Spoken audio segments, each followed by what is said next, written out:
स्वर्गामध्ये जाणाऱ्या लोकांमध्ये आढळून येणारे लक्षणं कोणते आहेत? स्थिरपणा, बोलण्यामध्ये स्थिरता, आत्मिकतेमध्ये स्थिरपणा, व्यवहारामध्ये स्थिरपणा. स्वर्गात जाणार असणाऱ्या लोकांमध्ये आढळून येणारे हे लक्षण आहे. कोणता धूर्तपणा नाही, उतावळेपणा नाही. पहा, दाविदाला धन प्राप्त झाल्यानंतर देखील त्याने आपले गुण गमावले नाहीत.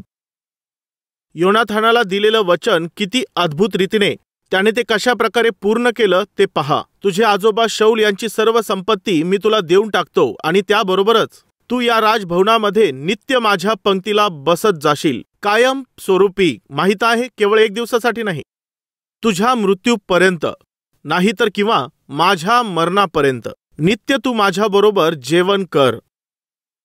किती अद्भुत असं वाक्य बोलला. हे किती चांगलं अशा प्रकारचं प्रेम आहे, किती चांगली ही कमिटमेंट आहे, हे किती चांगल्या प्रकारचे विचार आहेत, किती अद्भुत असं हे तत्व आहे. ऐका, मफीबोशेताने ही गोष्ट ऐकल्यानंतर काय म्हटलं माहीत आहे? किती चांगलं वाक्य आहे. त्याने काय म्हटलं चला पाहूया. योनाथानाच्या मुलाने दाविदाला प्रणाम केला. मजसारख्या मेलेल्या कुत्र्यावर तू कृपादृष्टी करावी. पहा काय म्हणत आहे.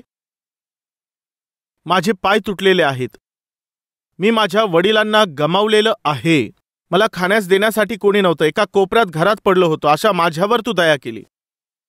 जर खरोखरच तुमच्या जीवनामध्ये जर नम्रता राहायला हवी, तर तुमच्या नम्रतेला जर तुम्हाला सुरक्षित ठेवायचं असेल, तर आपल्या मनामध्ये कायमच तुमची पूर्वीची जी परिस्थिती होती ती कशी होती त्याची आठवण ठेवणारा स्वभाव असायला पाहिजे.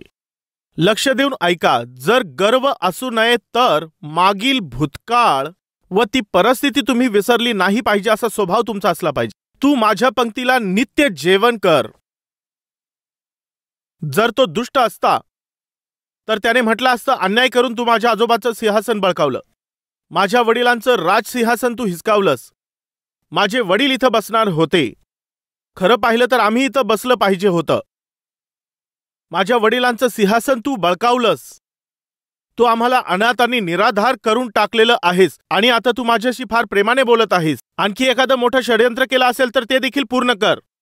तो असं बोलला नाही. याचं कारण माहीत आहे का? एका घरामध्ये जर कोणी येऊन त्याला 2 घास देत होता, तेच खाऊन तो जगत असायचा, असाही स्थितीमध्ये तो होता. अशा परिस्थितीमध्ये घराच्या एका कोपऱ्यामध्ये राहत असणाऱ्याला दाविदाने त्याला बोलावून असं तो बोलत आहे, तू नित्य माझ्या पंक्तीला बसून जेवण करशील, माझ्याच पंक्तीला बसून तुला जेवण करायचं आहे. असं बोलल्यावर जेव्हा तो मागे वळून पाहतो तेव्हा तो विचार करतो की कोणी येऊन मला खाण्यास देईल का, कोणी मला भाकर देईल का, कोणी मला पाणी देईल का. तो अत्यंत दुर्दशेमध्ये जीवन जगत होता. त्याला जगण्यासाठी या जीवनात दावीद जी आता त्याला संधी देत होता त्याच्या तुलनेमध्ये त्याच्या जीवनामध्ये दुसरं काहीही नव्हतं. त्याच्या भूतकाळामधील परिस्थितीकडे त्याने पाहिलं. यामुळेच दाविदाचे शब्द ऐकल्यानंतर माहीत आहे त्याने काय केलं. ऐका, मी तर एका मेलेल्या कुत्र्यासारखा आहे. कुत्रं काय करत असतं जरा मला सांगा. तुम्ही जेवण करत असता त्यावेळेला पहा, काही कुत्रे असे असतात जेव्हा तुम्ही जेवण करत असतात तेव्हा ते तुमच्या तोंडाकडे एकटक पाहतात. जेव्हा तुम्ही काही खात असता तेव्हा ते कुत्रं नेहमी तुमच्याकडे पाहत असतं. म्हणजे सगळं मटण खाऊन टाकल्यानंतर तुम्ही हड्डी चावत असता तरी देखील ते कुत्रं तुमच्याकडे पाहत असतं. पूर्ण मटण संपल्यानंतर काय करतात माहितीये, जेव्हा तुम्ही चावून चावून चांगल्या प्रकारे खाता त्यानंतर खाल्ल्यानंतर ती हड्डी अशी फेकून देता, ती धावत जाऊन घेतल्यावर त्याची तृप्ती होते. अर्थ समजत आहे का? म्हणजे जेव्हा तुम्ही पूर्णपणे सर्व खाऊन टाकता आणि राहिलेली हड्डी जेव्हा तुम्ही फेकून देता, ते केवळ त्याच हड्डीची अपेक्षा करत असतात. तो बोलत आहे, माझी देखील अवस्था त्या कुत्र्यासारखीच आहे. जे काही शिल्लक राहतं तेच माझ्या समोर आणून ठेवतात, ते खाऊनच मी माझं जीवन जगत आहे. अशा माझ्यासारख्या या व्यक्तीला बोलावून तुम्ही तुमच्या मेजाच्या भोवती बसून मला आपल्याबरोबर जेवण चारत आहात. मला धनसंपत्ती काहीही नाही पाहिजे. किती चांगली अशी नम्रता आपण त्याच्यामध्ये पाहत आहोत. चला पुढे पाहूया. तो बोलत आहे, काय बोलत आहे? तो प्रणाम करून म्हणाला, आपण अशा मजसारख्या मेलेल्या कुत्र्यावर कृपादृष्टी करावी असा आपला दास कोण आहे, असं तो बोलला. आणि त्याचप्रमाणे जे वचन दिलं होतं त्या वचनानुसार दाविदाने योनाथानाचा पुत्र मफीबोशेत याच्यावर दया करून वचन पूर्ण केलं. त्याच्या मृत्यूनंतर म्हणजे त्याच्या मित्राच्या मृत्यूनंतर देखील त्याला दिलेलं वचन त्याने पूर्ण केलं. या दिवसामध्ये जिवंत लोकांना दिलेलं वचन देखील पूर्ण करू शकत नाहीत. जर आम्ही कोणाला वचन दिलेलं असेल आणि ते जर आमच्या समोर जिवंत असतील व आम्ही जिवंत असताना देखील या दशेमध्ये आम्ही नाहीत की ते वचन आम्ही पूर्ण करू शकू. तुम्हाला विचारत आहे, काय तुम्ही कोणाला वचन दिलेलं आहे का? अनेकशा लोकांनी परमेश्वराला शब्द दिलेला असेल, परमेश्वराला आपण वचन दिलेलं असेल किंवा अनेकशा लोकांना वचन दिलेलं असेल, प्रेम करून लग्न करेल अशा प्रकारे शब्द दिला. त्या मुलीच्या जीवनाबरोबर खेळ खेळून शब्द मोडणारे किती दुष्ट लोक असतात. किती लोक आहे धनसंपत्तीविषयी शब्द फिरविणारे, कामाविषयी शब्द फिरवणारे. परमेश्वराला जो दिला पाहिजे तो दशांश आम्ही परमेश्वराला देत नाहीत. आज असे आमच्यामध्ये किती लोक आहेत. स्वर्गामध्ये जाणाऱ्या लोकांमध्ये सामान्यपणे आढळून येणारे जे गुण आहेत ते गुण कोणतं माहीत आहे? दिलेला शब्द पूर्ण करणं. त्यांच्याविषयी खास गोष्ट ही आहे, त्यांची हानी होत असली तरी देखील ते वचनापासून हटत नाही. त्यांची हानी झाली तरी देखील ते दिलेला शब्द मोडत नाहीत. एक जागा विकत घ्यायची आहे, यासाठी 4 एकरची जागा विकत घेण्यासाठी एका व्यक्तीने त्या मालकाशी बोलणं केलं. 4 एकरच्या जमिनीसाठी 90 लाखांचा भाव ठरला. आम्ही 3 लाखामध्ये पैसे पूर्ण देऊन टाकू. आम्ही आता जास्त पैसे देऊ शकत नाही, 1 लाख रुपये ॲडव्हान्स देतो आणि 3 महिन्यानंतर आम्ही तुम्हाला 90 लाख रुपये देऊ अशा प्रकारे सांगितलं. आम्ही ते पूर्ण करू अशा प्रकारे ठरल्यानंतर त्याच जागेजवळ एक युनिव्हर्सिटी सँक्शन झाली. तिथे युनिव्हर्सिटी सँक्शन झाल्यानंतर आपोआपच सर्व जागेंचे भाव देखील वाढले. 10 लाखांच्या जमिनी वाढून 20 लाखांच्या झाल्या. आता युनिव्हर्सिटी तिथे आल्यानंतर 1 एकरसाठी आता तिची किंमत वाढल्यामुळे 4 एकरची किंमत झाली 1.6 करोड. अशा समयामध्ये 3 महिन्यानंतर जवळपास 90 लाख रुपयांचं नियोजन केल्यानंतर त्या लोकांनी, आता जर आपण त्यांना 90 लाख रुपये दिले तर काय ते आपल्याला 4 एकरची जमीन देतील का? असं का? कारण की सर्वांनी भाव वाढवलेले होते. 1 एकरची किंमत आता 40 लाख झाली आहे ना. भूतकाळामध्ये जे काही ठरलेलं आहे म्हणजे त्या ॲग्रीमेंट प्रमाणे काय ते त्याच किमतीमध्ये आपल्याला देतील का? 40 लाख रुपये किंमत झाली आहे तर केवळ ते असंच म्हणतील, नाही जमणार, बस अशाच प्रकारे उत्तर देतील. माहीत नाही ते काय करतील. चला आपण पाहूया. आपण तर ॲडव्हान्स म्हणून फक्त 1 लाख रुपयेच दिले आहेत असं म्हणून ते त्या घरामध्ये गेले आणि तिथे बसले व नंतर त्यांनी एक निर्णय घेतला. बरं चला ठीक आहे, जर 1.6 करोड त्यांनी मागितले तर आपण ते देऊ शकणार नाही, परंतु 1 करोड आपण त्यांना देऊ. कारण आपण 1 करोड रुपये जरी दिले तरी 60 लाख रुपये आपले वाचतील ना, एवढे पैसे वाचू शकतील असं म्हणून सर्व पार्टनर्स तिथे गेले आणि जाऊन तिथे ते बसले. ते असे सर्व विचलित झालेले होते. समजत नव्हतं काय करायचं, ते विचारामध्ये बसलेले होते. काही अर्थ नाही, सर्व काही समजलं आहे, जमिनीच्या सर्व किमती समजल्या आहे. यामुळे ते बोलले, सर 3 महिन्यापूर्वी आपण बोलणं केलं होतं, जमिनीची किंमत आपण ठरवलेली होती. आता सर्व किमती बदललेल्या आहेत याविषयी सर्वांनाच माहिती आहे. आता 1 एकरची किंमत 40 लाख रुपये झाली असं ते बोलले. आणि आता जर आपण 40 लाख रुपयांनी धरलं तर 1 करोड आणि 60 लाख रुपये होत आहेत. म्हणजे 1 करोड 60 लाख रुपये हिची किंमत झाली आहे. तर आता आम्ही तेवढी किंमत देऊ शकत नाही. आम्ही केवळ एवढंच म्हणत आहोत की पाहिजे असेल तर आम्ही 1 करोड रुपये देऊ. यात तुम्ही समाधानी असाल तर आम्ही स्वतःला भाग्यवान समजू. अशा प्रकारे ते बोलू लागले. हे सर्व ऐकल्यानंतर जमिनीचा मालक बोलू लागला, क्षमा करा, 1 करोड रुपयामध्ये देखील मी देणार नाही. तेव्हा ते तिघेही बाहेर जाऊन एकमेकाशी चर्चा करू लागले. आपल्याला नाही वाटत हे 1 करोडमध्ये मानतील, चला 1 करोड 20 लाख रुपये आपण देऊन टाकू. तरी देखील आपले 40 लाख रुपये वाचत आहेत. तेव्हा परत येऊन ते पुन्हा बोलू लागले की पहा, आता तुम्ही पुढे काही बोलू नका, आम्ही तुम्हाला हवं तर आणखी 20 लाख रुपये देतो. 1 करोड 20 लाख रुपयामध्ये फायनल करा, दया करा, सहकार्य करा. 1 करोड द्या किंवा 1 करोड 20 लाख रुपये दिले तरीही मी देणार नाही. तर मग तुम्हाला किती पाहिजे आहेत सांगा. तेव्हा ते बोलले 90 लाख रुपये पाहिजेत. हे काय आहे? हे काय बोलत आहात? 3 महिन्यापूर्वी काय ठरलं होतं की 90 लाख रुपयांमध्ये मी ही जागा तुम्हाला देऊन टाकील, हे ठरलं होतं. हो, ठरलं होतं. हे आपलं ठरलं होतं, बरोबर आहे. परंतु शेजारी युनिव्हर्सिटी आलेली आहे. आता तर भाव वाढलेले आहेत. 40 लाख रुपये एकर झाला आहे आणि यामुळेच आता 1 करोड 60 लाख रुपये झालेत. परंतु मी तुम्हाला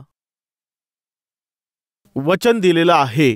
90 लाख रुपयामध्ये ही जमीन मी तुम्हाला देईल असं मी वचन दिलं आहे. 90 लाख रुपये व 90 लाखातच मी देईल, अशा प्रकारे ते बोलले. मी तुम्हाला एक प्रश्न विचारू इच्छित आहे. या दिवसांमध्ये 1-1 रुपया जोडून म्हणजे एवढे पैसे जमा करून कितीतरी फसवणुकीचे कामं या जगामध्ये आपण पाहत असतो. 1,60,00,000 रुपयांची जमीन तुम्ही आम्हाला 90 लाख रुपयामध्ये विकत आहात, याच्या मागचं कारण काय आहे? एवढ्या चांगल्या स्वभावाच्या मागचं कारण काय आहे? तेव्हा ते बोलले, माझा देव माझ्यामध्ये आहे, यामुळे मी दिलेल्या शब्दावरून फिरणार नाही. जर पैसेच कमवायचे असतील तर सर्व प्रकारचे चुकीचे कामं करता येतील, परंतु परमेश्वराने मला काय शिकवलं आहे माहीत आहे? प्रामाणिक राहायचं आहे. माझं नुकसान झालं तरी देखील मी शब्दापासून हटणार नाही, मी वचनापासून फिरणार नाही. माझ्या प्रिय भाऊ आणि बहिणींनो, जर तुम्ही देवाचे पुत्र असाल, स्वर्गात जाणारे लोक असाल, तर शब्दापासून फिरणार नाही. दावीद शब्दापासून फिरला नाही, त्याने वचन पूर्ण केलं. जो व्यक्ती मरण पावलेला होता त्याला दिलेला शब्द देखील त्याने पूर्ण केला. आज जितके लोक आहेत त्यांना दिलेले जे काही शब्द आहेत, एवढंच काय की जिवंत देवाला दिलेला शब्द देखील आपण पूर्ण करत नाही. मी हेच सांगत आहे की जे स्वर्गामध्ये जाणारे लोक आहेत ते आपल्या शब्दापासून कधीही फिरत नाहीत. काय हे गुण तुमच्यात दिसून येतात का? जरा एकदा तुम्ही विचार करून पहा. 4थे वचन मी वाचत आहे. अधमाला तुच्छ लेखितो, परमेश्वराचे भय बाळगणाऱ्यांचा सन्मान करीतो. आपण वाहिलेल्या शब्देने स्वतःचे अहित झाले तरी ती मोडीत नाही. 3 गोष्टी आहे. तो आपला पैसा वाढीदिडीने लावत नाही व निरपराध्यांची हानी करण्याकरिता लाज घेत नाही. तो जो असा वागतो तो कधी ढळणार नाही, तो कधीही ढळणार नाही. तो शपथ मोडणार नाही. स्वर्गामध्ये जाणाऱ्या लोकांचे लक्षण हे आहेत की ते आपल्या शब्दापासून फिरणार नाहीत. ते अन्यायाने कमाई करणार नाहीत. ते व्याजाने पैसे देणार नाहीत. जर आज तुम्ही अनितीने पैसा कमवित आहात तर सावध राहा, त्यामध्ये आशीर्वाद नाहीत. ॲडम क्लार्क हा व्यक्ती कपड्याच्या एका दुकानामध्ये कपडे विकणारे सेल्समॅन म्हणून ते काम करत होते. सेल्समन म्हणून जेव्हा ते काम करत होते तेव्हा त्यांचे मालक त्यांना काय बोलले तुम्हाला माहीत आहे? त्यांचे मालक त्यांना बोलले की कपडे शिवण्यासाठी जेव्हा तू कापड कापत असतोस, हा सर काय करायचं सांगा, तेव्हा ते कापड तू ताणत जा. कापड कापत असताना तू ते कापड खेचत जा. कापडामध्ये लवचिक गुण असतो, म्हणजे स्केलवरती जेव्हा अशा प्रकारे कपडा मोजत असतो तेव्हा कापड ते खेचून तू मोज, म्हणजे ताणून जर तू मोजलास तर कमीत कमी असा एवढा कापड तरी शिल्लक राहील. समजत आहे ना? जेव्हा त्यांना असं सांगण्यात आलं तेव्हा ते बोलले की क्षमा करा सर, मी असं करू शकणार नाही. असं का? देवाने मला एक मन दिलेलं आहे आणि कसं कमवायचं आहे त्याविषयी विवेक दिलेला आहे. अन्यायाने कमाई करणं माझ्यासाठी शक्य नाही. का बरं? प्रभूने हे सांगितलेलं आहे. माझ्यामध्ये प्रभू आहे सर. नीतीने जितकं मोजून दिलं पाहिजे तितकंच मोजून दिलं पाहिजे सर. अन्यायाने कापडाला असं ताणून मोजणं हे योग्य नाही. तर मग तुला माझ्याकडे काम करण्याची गरज नाही, तू निघून जा इथून, असं बोलून त्यांना तिथून हाकलून दिलं. कापडाच्या दुकानामध्ये सेल्समन म्हणून काम करणारे ॲडम क्लार्क ते त्या दुकानामधून बाहेर पडले. कपड्याच्या दुकानामधून बाहेर पडल्यानंतर त्यांनी म्हटलं, प्रभूजी, अन्यायाने जर पैसे कमवावे लागत असतील तर प्रभू ते मला नाही पाहिजेत. देवा, मी काय करू? माझी सेवा कर, तू माझी सेवा कर. त्याच दिवशी त्यांनी त्यांचं जीवन देवाला देऊन टाकलं. देवाच्या सेवेसाठी त्यांनी आपलं जीवन समर्पित केलं. माहीत आहे, तेच ॲडम क्लार्क, त्यांनीच बायबलची कॉमेंट्री लिहिलेली आहे. आत्ता मध्ये कल्वरी बायबल कॉलेजमध्ये जाऊन जेव्हा मी कॉमेंट्री पाहत होतो तेव्हा ॲडम क्लार्क यांची कॉमेंट्री मला दिसली. ते छोटंसं पुस्तक नाही, ते एवढं आहे. Adam Clarke commentary. ते तर परमेश्वराचे एक महान सेवक होते. ते इतके आशीर्वादित झाले कारण माहीत आहे, अन्यायाने मी पैसे कमावणार नाही. माझ्या भाऊ आणि बहिणींनो, तुम्ही जे काम करत आहात ते छोटंसं काम असू शकेल, कदाचित मजुराचं असेल, कदाचित इस्त्री करण्याचं काम असेल, कदाचित वॉचमॅन असाल, कदाचित मोलकरीण असाल किंवा भाजी विकणारे असाल, कदाचित तुम्ही सेक्युरिटीमध्ये असाल किंवा तुम्ही ऑफिस बॉय म्हणून असाल किंवा MNC कंपनीमध्ये काम करत असाल किंवा मोठा तुमचा व्यवसाय असेल, कदाचित सेवा असेल, मंडळे असेल किंवा मग प्रचारक असाल. त्यामध्ये तुम्हाला जर आशीर्वाद मिळवायचा असेल, उच्च पदावर जायचं असेल तर एकच मार्ग आहे. माहीत आहे कोणता आहे? माहीत आहे कोणता? न्यायाने जीवन जगा. जर तुम्ही न्यायाने जीवन जगाल आणि देवाने दिलेलं काम जर तुम्ही पूर्ण कराल तर तुम्ही देवाच्या आशीर्वादामध्ये जगाल. स्वर्गात जाणार असणाऱ्या लोकांमध्ये लक्षणं कोणती असतात तुम्हाला माहीत आहे? माहीत आहे, ते अन्यायाने पैसा मिळवणार नाहीत. अन्यायाने त्यांना काहीही नको असतो. ते व्याजाने पैसे देत नाहीत. ख्रिस्ती विश्वासणाऱ्यांनो, 100 रुपये देऊन त्यावर 10 रुपये व्याज मिळवणारे लोक बनू नका. असहाय्य लोकांकडून जेव्हा तुम्ही असे पैसे घेताल, गरजेमध्ये असणाऱ्या अशा लोकांकडून संधीचा फायदा घेऊन त्यांची संपत्ती किंवा मग त्यांच्या वस्तू मिळविण्याचा प्रयत्न करू नका. माहीत आहे, यहेजकेलचं पुस्तक अध्याय 22 त्यामध्ये 12 वचन आपण पाहूया. तुझ्या ठाई रक्तपात करावा म्हणून ते लाच घेतात. तू व्याजबट्टा करीतेस, जुलूम करून आपल्या शेजाऱ्यास नागवितेस व मला विसरली आहेस, असे प्रभू परमेश्वर म्हणतो. जुलूम करून आपल्या शेजाऱ्यास नागवितेस व मला विसरली आहेस, असे प्रभू परमेश्वर म्हणतो. ह्यास्तव पहा, तू अन्यायाने केलेल्या कमाईमुळे आणि तुझ्यातल्या रक्तपातामुळे मी आपला हात आपटीत आहे. मी तुझा समाचार घेईन. त्या दिवशी तुझे हृदय टिकाव धरील काय? तुझे हात दृढ राहतील काय? मी परमेश्वर हे जे बोललो आहे ते मी करीनच. मी ते करीनच. यस, अन्यायाने पैसे कमावले, चुकीच्या प्रकारे पैसा मिळवला तर परमेश्वर म्हणत आहे, मी तुला शासन करील. जेव्हा मी तुला दंड देईल, काय तो तुला सहन होईल का? सहन करण्याची ताकद काय तुझ्यामध्ये आहे का? परमेश्वर असा प्रश्न विचारत आहे. आपलं आयुष्य काही दिवसांचं आहे. आपल्याला काय पाहिजे आहे? खाण्यासाठी अन्न, राहण्याकरिता छत व घालण्याकरिता कपडे, एवढंच तर पाहिजे ना? अन्न, वस्त्र आणि निवारा, हे तिन्ही मिळत असतील तर पुरेसं आहे ना? तेवढ्याकरिता कशाला एवढं अन्यायाने जीवन जगायचं, अन्यायाने पैसे कमवीत चालायचं? एवढ्या सर्व गोष्टींची आपल्याला खरोखरच काही गरज नाही. हे जग कायमस्वरूपी राहणार नाही. कायमस्वरूपी स्वर्ग राहणार आहे. स्वर्गामध्ये जाणारे जे लोक असतात ते या भूतलावरती अन्यायाने पैसे मिळविणारे, व्याजाने पैसे कमविणारे लोक अजिबात नसतात. इतरांना घायाळ करणारे किंवा मग लबाडी करणारे किंवा मग वाईट करणारे किंवा अनितीने आपलं जीवन जगणारे किंवा ज्यांच्यामध्ये सत्यता नाही, अशा प्रकारे जीवन जगण्याची त्यांना याची गरज नसते. भलं जेही होईल, वास्तविकतेमध्ये जगणं, धार्मिकतेने चालणं, ते निरर्थक कधी बोलणार नाहीत. ते चुकीच्या प्रकारे कधीही बोलणार नाहीत. ते चुकीच्या प्रकारे जीवन जगणार नाहीत. ते इतरांची निंदा करणार नाहीत. समोर असणाऱ्या व्यक्तीचा प्रत्येक प्रकारे ते आदरच करत चालतील. न चुकता ते दिलेला शब्द पूर्ण करतील. अन्यायाने पैसे मिळवून ते आपल्या बॅगेमध्ये भरणार नाहीत. असे ते लोक कधीही ढळणार नाहीत. कोणत्याही गोष्टीने ते हलणार नाही. कोणतीही परिस्थिती त्यांना ढळवणार नाही. माहीत आहे त्यांचा आधार कोण आहे? देव. देवावर जे विश्वास ठेवतात ते कधीही ढळत नाहीत. ते सियोन डोंगरावरील पर्वतासारखे ते निश्चल असतात. ते कधीही ढळत नाहीत. स्वर्गामध्ये जाणार असणाऱ्या लोकांमध्ये या भूतलावरती हे लक्षणं दिसून येत असतात. इतर लोकांना छोट्या गोष्टीविषयी टेन्शन येतात. छोट्या छोट्या बाबतीमध्ये त्यांना चिंता वाटत असते. लहान लहान गोष्टीमध्ये ते अडकून गेलेले असतात. ते चिंतेमध्ये बसतात. कृपा करून लक्ष द्या. जर परमेश्वरावरती तुमचा भरोसा आहे तर तुम्ही कधीही डगमगणार नाही. तुम्ही नेहमी स्थिर राहाल. जर तुमचा देवावरती भरोसा आहे तर तुम्हाला घाबरण्याची गरज नाही. धार्मिकतेने, सात्विकतेने जगणाऱ्या व्यक्तीला त्याला अजिबात घाबरण्याची गरज नसते. असं का? कारण की जो तुमच्यामध्ये राहतो तो अत्यंत सामर्थ्य आहे. घाबरू नका. जर तुम्ही कशाविषयी चिंतेमध्ये असाल तर ऐका.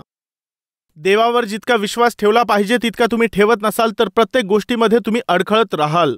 जर तुम्ही परमेश्वराला आपला आधार बनवलं तर कोणत्याही गोष्टीविषयी तुम्हाला घाबरण्याची गरज नाही. स्वर्गामध्ये जाणार असणारे लोक या भूतलावरती पूर्णपणे न घाबरता राहत असतात. ते धैर्याने जगत असतात. नीतिमान लोक सिंहासारखे निर्भय असतात. अशा प्रकारची कृपा परमेश्वर आपल्या सर्व लोकांवर देखील करो.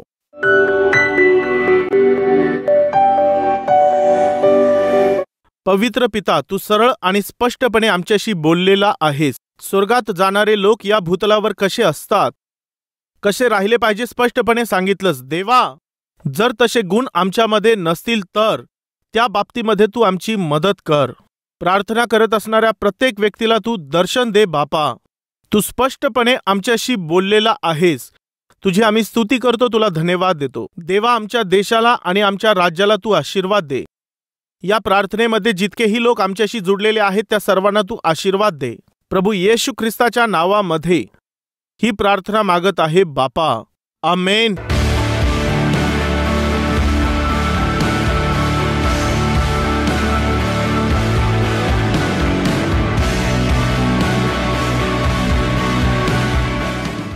आमचा पत्ता Calvary, post box number 30, Kukatpally, Hyderabad 72.